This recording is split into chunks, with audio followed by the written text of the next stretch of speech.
स्वागत है आप सभी का हमारे एसवीपी इंस्टीट्यूट चैनल पे। मेरा नाम है कीर्ति राघव और आज हम बात करते हैं पूजा खेडकर के बारे में। पूजा खेडकर से रिलेटेड एक बहुत ही अच्छा एक एडिटोरियल आया कल कंप्लीट इन्फॉर्मेशन के साथ। तो इसमें इस कंप्लीट डिटेल्स को एनालिसिस इसमें करेंगे कि यूपीएससी स्कैम जो है वो किस तरीके से क्या हो रहा है। मतलब यूपीएससी के ऊपर काफ़ी लोग जो हैं वो इसके ऊपर काफ़ी भरोसा करते थे। भारतीय प्रशासनिक सेवा के ऊपर जो है वो इनके ऊपर काफ़ी भरोसा किया जाता है यूपीएससी के ऊपर कि जो है इनके में किस तरीके एग्ज़ाम में किसी तरीके की कोई छेड़छाड़ नहीं होती, इसमें एकदम पारदर्शिता होती है, किसी तरीके का कोई पेपर लीक चीटिंग वगैरह नहीं होती है।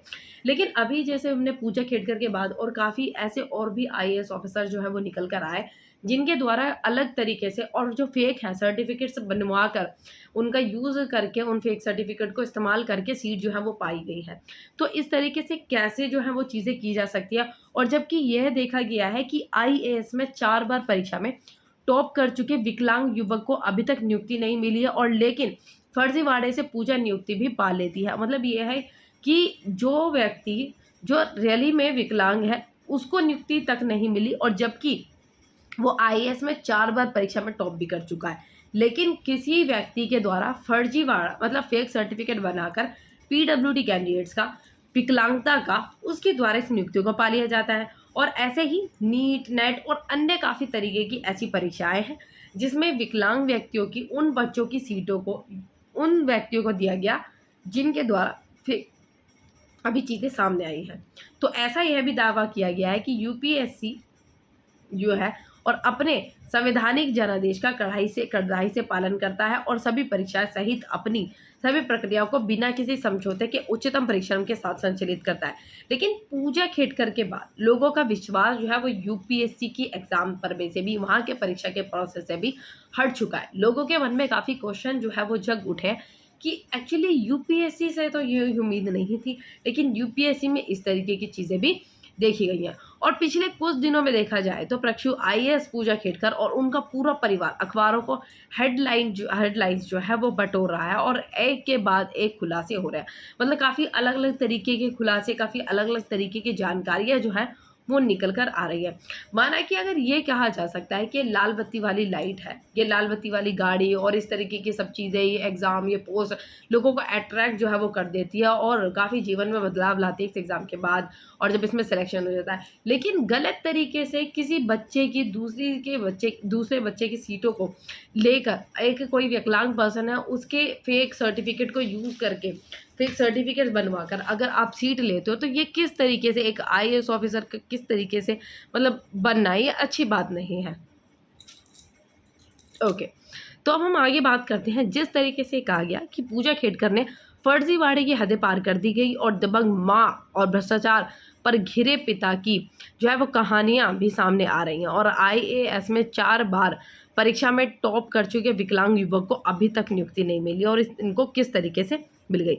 और ऐसा भी दावा किया जाता है कि यूपीएससी अपने संवैधानिक जनादेश की कठिनाई मतलब ये है कि अभी तक कहा जा रहा था कि पालन करता है, लेकिन लोगों का इसके ऊपर से भरोसा हट चुका है। और भ्रष्टाचार के आरोपों में 2 बार निलंबित किए जा चुके रिटायर्ड उनके पिता फरार हैं और ये बातें इस तरीके की कही जा रही हैं। ये पूरी न्यूज़ जो है वो सामने आई है जिसमें काफ़ी एक बड़ा एडिटोरियल जानकारी से रिलेटेड और ये कहा जा रहा है कि जो यूपीएससी एग्ज़ाम है उसमें बैठने के लिए अलग अलग कैटेगरी के तहत उम्मीदवारों को अलग अलग मौके मिलते हैं। जैसे जो मतलब एज रिलैक्सेशन होता है, एज होता है, अलग अलग कैंडिडेट्स को अलग अलग तरीके का एज रिलैक्सेशन दिया जाता है। जैसे जो जनरल कैटेगरी है, जनरल कैटेगरी के जो बच्चे हैं उनको कोई भी उम्मीदवार जो है 32 साल की उम्र से पहले तक जो है कुल 6 बार यूपीएससी एग्ज़ाम दे सकता है। लेकिन और जो ओबीसी कैटेगरी है वो 35 साल तक की उम्र तक कुल जो है वो 9 बार इम्तिहान देने की छूट है। और जबकि एससी और एसटी कोटा के जो व्यक्ति हैं उनको 37 साल की उम्र तक यूपीएससी के इम्तिहान में बैठा जा सकता है। लेकिन अगर बात करें पूजा खेडकर की तो पूजा खेडकर ने एग्ज़ाम क्लियर करने के लिए तय सीमा से भी ज़्यादा बार इम्तिहान दिया है और इसके लिए हर बार उसने नए नाम और नई पहचान का सहारा लिया।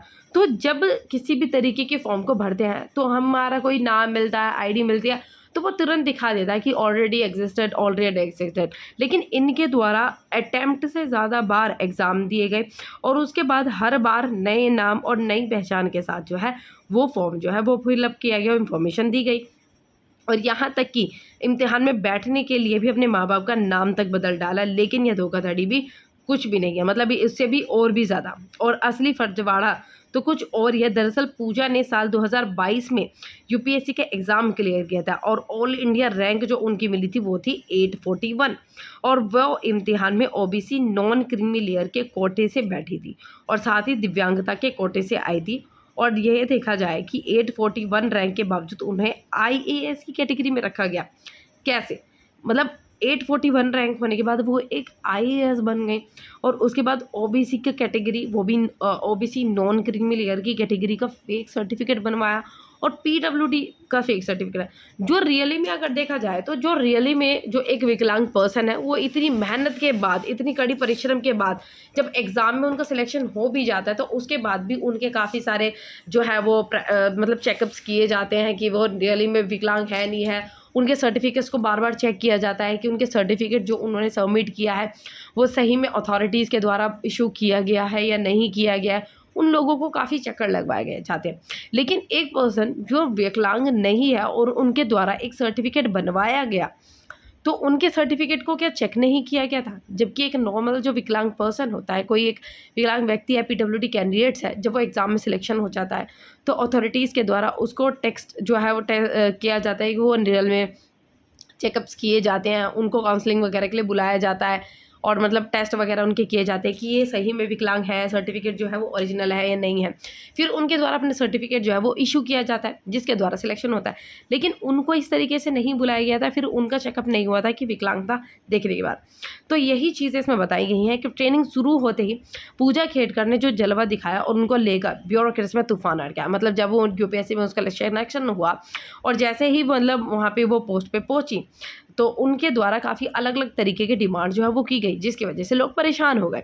और यूपीएससी की परीक्षा में बैठने वाले नॉन क्रीमी लेयर के छात्रों का पैमाना यह है कि उनकी आमदनी जो है वो सालाना 8 लाख से कम होनी चाहिए। और पूजा खेड़कर और उनके परिवारों की जो परिवार है उनकी करोड़ों की संपत्ति सामने आने पर सवाल उठे कि गरीबी का यह कौन सा कोटा है जो करोड़पतियों के हिस्से में आता है।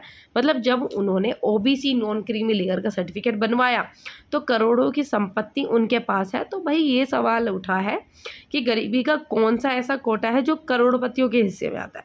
तो पूजा खेड़कर के परिवार के पास 8 जो है वो कंपनियां हैं जो एग्रो से लेकर ऑटो तक का व्यापार करती हैं, और हर साल की जो उनकी कमाई है वो लाखों में है। और पुणे और अहमदाबाद में कुल 11 प्लॉट हैं। और पूजा ने कोटा सिस्टम में 2-2 हथियारों का इस्तेमाल किया, और एक ओबीसी नॉन क्रीमी लेयर और दूसरा दिव्यांगता। तो ओबीसी नॉन क्रीमी लेयर और दिव्यांगता का सर्टिफिकेट जो है वो उनके द्वारा यूज़ किया गया, जबकि इतनी ज़्यादा उनके पास संपत्ति भी है।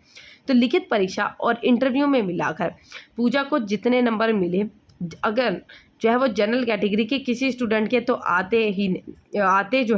आते तो सवाल ही नहीं उठता कि आईएएस बन पाता। अगर नॉर्मल जो जनरल कैटेगरी से पर्सन वो इतनी रैंक लेकर आए तो आईएएस का तो सवाल ही नहीं उठता कि उसको आईएएस की रैंक जो है वो मिल जाए। तो वहीं पे बात करें कि जब कैट में भी जो पूजा की दिव्यांगता को लेकर जो है प्राइवेट अस्पताल के मेडिकल सर्टिफिकेट को मानने से भी इनकार कर दिया गया, तो फिर भी डीओपीटी ने उसे पुणे में ट्रेनिंग ऑफिसर के तौर पर सहायक जो कलेक्टर बनाकर भेजने का फरमान कैसे जारी कर दिया। तो लोगों के मन में इतने सवाल उठ रहे हैं कि अगर वो पीडब्ल्यू सर्टिफिकेट उन्होंने फेक लगवाया था तो क्या वहाँ से अथॉरिटीज़ के द्वारा चेकअप नहीं हुआ था? जो मेडिकल अथॉरिटीज़ जो सेंटर्स हैं जहाँ पर एक बच्चों का सिलेक्शन होने के बाद उनको एक मेडिकल चेकअप के लिए भेजा जाता है, तो वहाँ पे क्या पता नहीं लगा पाया? तो ये लोगों के मन में काफ़ी क्वेश्चन है कि किस तरीके से चेकअप किया गया और कैसे भाई इनको पता नहीं लगाया पाया कि सर्टिफिकेट फेक है या ओरिजिनल है। तो किस तरीके से वो किस चीज़ के ऊपर भरोसा करें, क्योंकि एग्ज़ाम में अभी से एक के बाद एक जब एग्ज़ाम इस तरीके से निकल कर आ रहे हैं तो बच्चों का मनोबल और जो भरोसा है वो इन एग्ज़ाम के प्रति, इनकी तैयारियों के प्रति से हट चुका है। तो देखते हैं कि कैसा क्या होता है और भी क्या क्या चीज़ें सामने आती हैं। तो इसी तरीके की और वीडियो के लिए हमारे इस वीडियो को लाइक कीजिए अगर पसंद आई हो तो आपको, और इस तरीके की और वीडियोज़ के लिए हमारे चैनल को सब्सक्राइब कर दीजिए। और अगर इस वीडियो से रिलेटेड आपको कोई डाउट हो तो कमेंट सेक्शन में भी मेंशन कर दीजिएगा। ओके।